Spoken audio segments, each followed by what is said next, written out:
GoNat 2025, 13th and 14th of September, SS Convention, Shamshabad.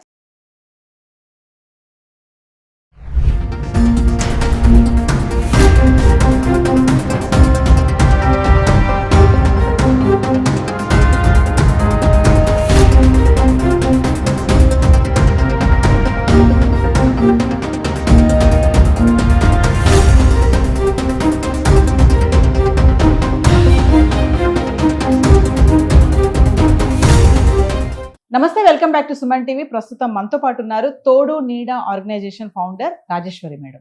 నమస్తే ma'am. నమస్తే నవీన. Madam, Hyderabad లో నేరాలు ఎంత ఘోరంగా పెరిగిపోతున్నాయంటే రీసెంట్ గా మనం కుకట్పల్లి ఇన్సిడెంట్ గురించి మాట్లాడుకున్నాం. సహస్ర ఇన్సిడెంట్ ఎంత ఘోరం అంటే ఒక బ్యాట్ కోసం అని చెప్పేసి తేలింది. అంటే ఇప్పుడు ఉరుకుల పరుగుల జీవితంలో ఇద్దరు జాబ్ చేసే వాళ్ళు ఉంటారు, లేదంటే హస్బెండ్ జాబ్ చేసినా వైఫ్ ఇంట్లో ఉండడము. మరి ఎవరిని నమ్మాలి? ఆర్డర్ కోసం ఇంటికి ఒకటి వస్తూ ఉంటాడు, ఇంట్లో పనిచేసే వాళ్ళు ఉంటారు. ఎవరిని నమ్మాలి, ఎవరిని నమ్మకూడదో తెలియటం లేదు.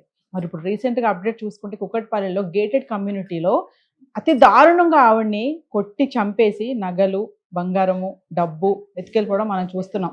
అంటే ఏం జరుగుతుందంటారు? ఎలాంటి జాగ్రత్తలు తీసుకోవాలి? తీసుకుపోయిన వాడు కూడా ఆ ఇంట్లో పనివాడే, వాళ్ళు కాదు. ఎస్, ముఖ్యంగా సీనియర్ సిటిజన్ అటాక్ చేస్తున్నారు. ఇప్పుడు జరుగుతున్న ఇన్సిడెంట్స్ ఏంటంటే గేటెడ్ కమ్యూనిటీ అంటే కొంత సెక్యూరిటీ ఉంటుందని అందులో ఉంటారు. కానీ అందులోనే సెక్యూరిటీ లేకపోతే ఏం చేయాలి? బయటవాడైతే సెక్యూరిటీ ఉంటుంది, వాళ్ళు చూస్తారు, పట్టుకుంటారు, చూస్తారు. కానీ ఇంట్లో పనివాడే దొంగతనం చేస్తే ఏం చేయాలి? ఇంట్లో పనివాళ్ళ ద్వారా జరుగుతున్నవి చాలా.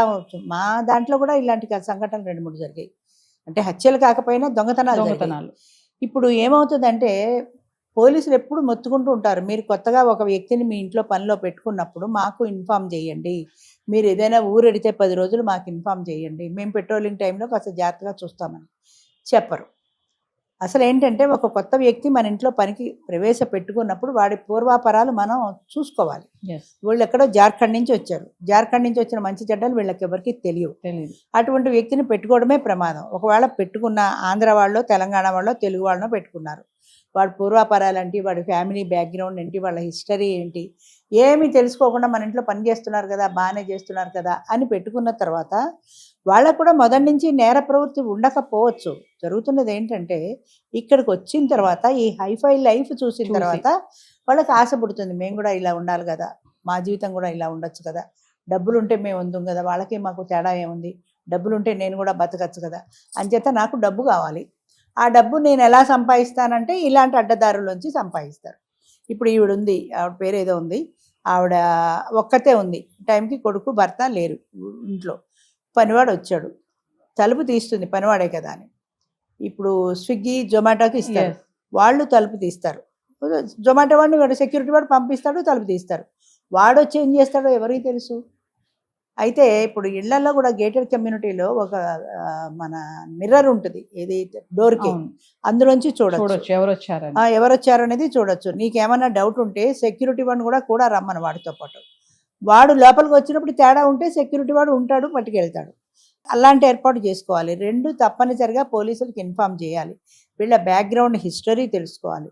చాలా సందర్భాల్లో గేటెడ్ కమ్యూనిటీలో జరిగేది ఏంటంటే ఇప్పుడు పని వాళ్ళు వచ్చినప్పుడు చెక్ చేస్తారు, బ్యాగులు అవి పంపిస్తారు.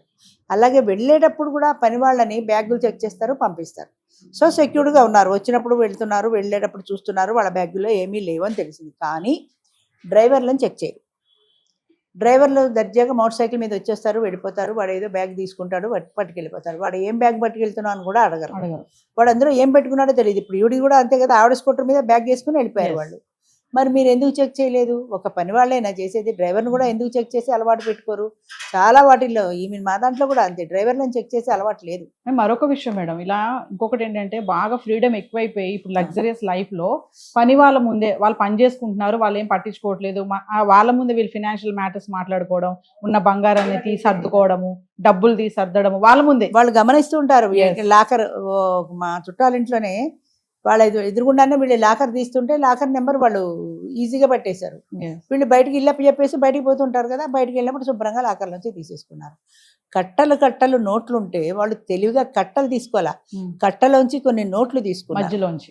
అంటే కట్ట ఉంది కదా అనుకుంటారు, కానీ రోజు కట్టలు లెక్క పెట్టుకోరు కదా. కొన్ని లక్షలు ఉన్నప్పుడు రోజు కట్టలోంచి 500 నోట్లు 4 తీస్తుంటే 2-3 కట్టల్లోంచి తీస్తే వాళ్ళకి 2000 వచ్చేసాయి.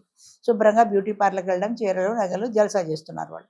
కొన్నాళ్ళకి ఎవరికో వీళ్ళు బాకీ తీర్చాల్సి వచ్చి కొన్ని నోట్ల గట్లు 10 గట్టాలు తీసుకెళ్ళి బాకీ తీర్చినప్పుడు ఆయన లెక్క పెట్టుకుంటే తేడా వచ్చింది.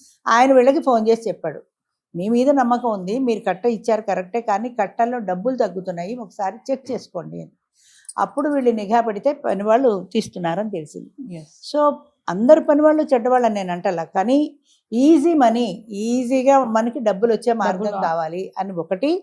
2, ఈ హైఫై లైఫ్లో ఉండే ఈ బ్యూటీ పార్లర్లకి వీటికి వాటికి తిరుగుతున్నప్పుడు నేను కూడా అలా ఉంటే బాగుండు కదా, నేను కూడా అలా ఉండొచ్చు కదా, నాకు డబ్బు లేకపోవటం వల్లే కదా నేను ఇలా పనులు చేస్తున్నాను అన్న సైకలాజికల్ ఫీలింగ్ అది నేర ప్రవృత్తే కావచ్చు, మంచిది కాకపోవచ్చు, కానీ ఆ మనస్తత్వం ఎక్కువ అవుతుంది.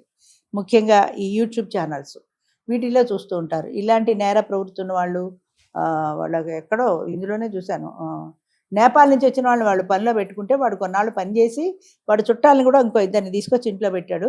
వాళ్ళు శుభ్రంగా టీ ఇచ్చి ఆ టీలో మత్తు మందు కలిపి ఆవిడకి ఇచ్చారు. తాగేసి ఆవిడ పడిపోయింది, మొగుడు పడిపోయాడు, ఈవిడ పడిపోయింది. అయితే ఆవిడ టీ ఏదో చేదుగా ఉంది, టేస్ట్ బాగాలేదని సగమై తాగింది. కొంచెంసేపటికి ఆవిడకి మెలకు వచ్చింది. వీళ్ళు కాళ్ళు చేతులు కుర్చీ కేసి కట్టేశారు, డబ్బులు తీసుకున్నారు, వెళ్ళిపోయారు. వాళ్ళు ఇంట్లో పని వాళ్ళే కాబట్టి గేట్లో కూడా ఎవరు అభ్యంతరం పెట్టలా, వెళ్ళిపోయారు. అందరూ తలదికి వెళ్ళిపోయాక ఈవిడికి మెలకు వచ్చింది. మెలకు వచ్చేప్పటికి కుర్చీ కట్టేసింది. తెలివైంది కాబట్టి ఆవిడ ఈ కుర్చీతో ఎగురుకుంటూ ఫోన్ దగ్గరికి వెళ్ళి పక్క వాళ్ళకి ఫోన్ చేసింది. వాళ్ళు వచ్చారు, కట్లు ఇప్పారు, ఫోన్ చేశారు. తర్వాత మొత్తం మీద ఎవరినో వండి పట్టుకున్నట్టున్నారు అనుకో, అది తర్వాత సంగతి. ప్రధానంగా సీనియర్ సిటిజన్సే కాదు, ఇప్పుడు యంగ్స్టర్స్కి కూడా పాకుతోంది ఇది. పూర్వం సీనియర్ సిటిజన్స్ మీదనే ఈ దాడులు ఉండేవి. సింగిల్గా ఉన్న యంగేజ్ వాళ్ళకు కూడా ఇలాంటి దాడులు జరుగుతున్నాయి. కాబట్టి ఎవరైనా సరే పని వాళ్ళని పెట్టుకునే ముందు తప్పనిసరిగా పోలీసులకు ఇన్ఫామ్ చేయాలి. వాళ్ళ ఆధార్ కార్డు, వాళ్ళ అడ్రస్ వివరాలు తెలుసుకోవాలి, వాళ్ళ బ్యాక్గ్రౌండ్ తెలుసుకోవాలి, వాళ్ళు ఎటువంటి వ్యక్తులు, వాళ్ళు మంచి వాళ్ళ చెడ్డవాళ్ళ, వాళ్ళ ఫ్యామిలీ హిస్టరీ ఇవన్నీ తెలుసుకోవాలి. ఎంత పని వాళ్ళైనా సరే మనం ఒక్కళ్ళమే ఉన్నప్పుడు పని వాళ్ళు ఒక్కళ్ళు ఉన్నా కూడా ప్రమాదమే. వాడికి లేనిపోయిన ఆలోచనలు వస్తాయి ఒంటరిగా ఉన్నామనేప్పటికీ. అంచేత మనం ఆ దృష్టితో జాగ్రత్తగా ఉండాలి. ఎవరైనా తలుపు కొడితే బర్రమని తలుపులు తీయకూడదు. ఏదో ఉంటుంది, మిర్రరే కాకుండా గ్రౌండ్కు ఒక చిన్న టీవీ లాంటిది ఏదో ఉంటుంది, స్క్రీన్ ఉంటుంది, బయట ఎవరైనా వస్తే చూడొచ్చు. నువ్వు స్విగ్గీ జొమాటో వాడు వచ్చాడు, నీకు అందులో కనపడ్డాడు, వాడు కొత్త వాడే, కానీ స్విగ్గీ వాడే కదా, జొమాటో వాడే కదా అని తలుపు తీసే రోజులు కూడా కావు.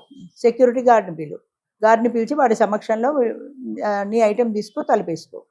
అంచేత కొన్ని జాగ్రత్తలు మనం కూడా పాటించవలసి ఉంది. రోజులు మారుతున్నా కాబట్టి నేర ప్రవృత్తి జనాల్లో పెరుగుతున్నప్పుడు తప్పనిసరిగా కొత్త వ్యక్తి యొక్క పూర్వాపరాలు తీసుకోకుండా మనం పనిలో పెట్టుకోకూడదు. మరొక విషయం మేడం, గేటెడ్ కమ్యూనిటీ అంటేనే అన్ని చెక్ చేస్తారు, లక్షలు పెట్టి కొనుక్కుంటున్నారు కదా, మరి ఈ పని వాళ్ళ విషయంలో అంటే నిర్లక్ష్యం అంటారా? మన జాగ్రత్త కూడా ఉండాలి కదా.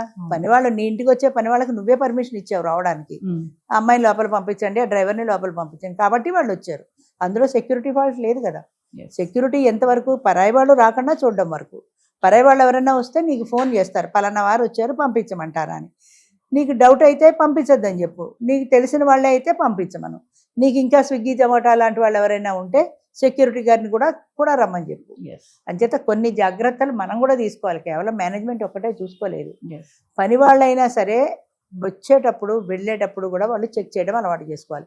ఇప్పుడు వీడు బ్యాగ్లో సర్దుకొని వెళ్ళిపోతున్నాడు అంటే పని వాళ్ళు చూడలేదు కాబట్టి, వాడు బ్యాగ్ చెక్ చేస్తే అప్పుడే దొరికేవాడు. వాడు బండి వేసుకుని కూడా వెళ్ళారు అంటే, స్కూటర్ వేసుకుని వెళ్ళిపోయారంటే ఎంత ధైర్యంగా అంటే వాడిని స్కూటర్ ఆపలేదు, అది మేడం స్కూటర్ అని వీళ్ళకి తెలుసు కదా, వాళ్ళ పని వేడా కదా అని ఊరుకున్నారు అంతే. ఆపి ఎందుకు అడగలేదు, మీరు బ్యాగ్ ఎందుకు చెక్ చేయలేదు అని చేత కేవలం వర్కర్సు పనమ్మాయిలనే కాకుండా డ్రైవర్లను కూడా చెక్ చేసుకోవాలి. ముందు వెనక బ్యాగులు చెక్ చేసుకునే మీరు పంపించాలి. అదొక రూల్ పెట్టుకోవాలి తప్పనిసరిగా. మీ జాగ్రత్తలు మీకు అవసరం. మేము అలాంటి వాళ్ళమా అంటే అందరూ పుట్టుకతో అలాంటి వాళ్ళు ఉండరు. పుట్టుకతో ఎవరూ నేరస్తులు కాదు. అవసరాలు, పరిసరాల ప్రభావం, ఈ యూట్యూబ్ ఛానల్స్ ప్రభావం వల్ల కొంతమంది మారుతూ ఉంటారు. అంచేత తప్పనిసరిగా ఒంటరిగా ఉండేవాళ్ళు సీనియర్ సిటిజన్స్కి అయితే ఇంకా జాగ్రత్త ఎక్కువ అవసరం. సీనియర్ సిటిజన్స్ అయినా యంగ్స్టర్స్ అయినా ఈ జాగ్రత్తలు తీసుకోవాల్సిన అవసరం ఉంది. అది ఇన్ఫామ్ చేయాలి. ఏదైనా తేడా వస్తే మీరు చెక్ చేసుకోవాలి, మీ టీవీలో వస్తున్నారా వాడెవరు అనేది. ఏదైనా డౌట్ ఉంటే సెక్యూరిటీని పిలవాలి. Thank you ma'am. Thank you అమ్మా.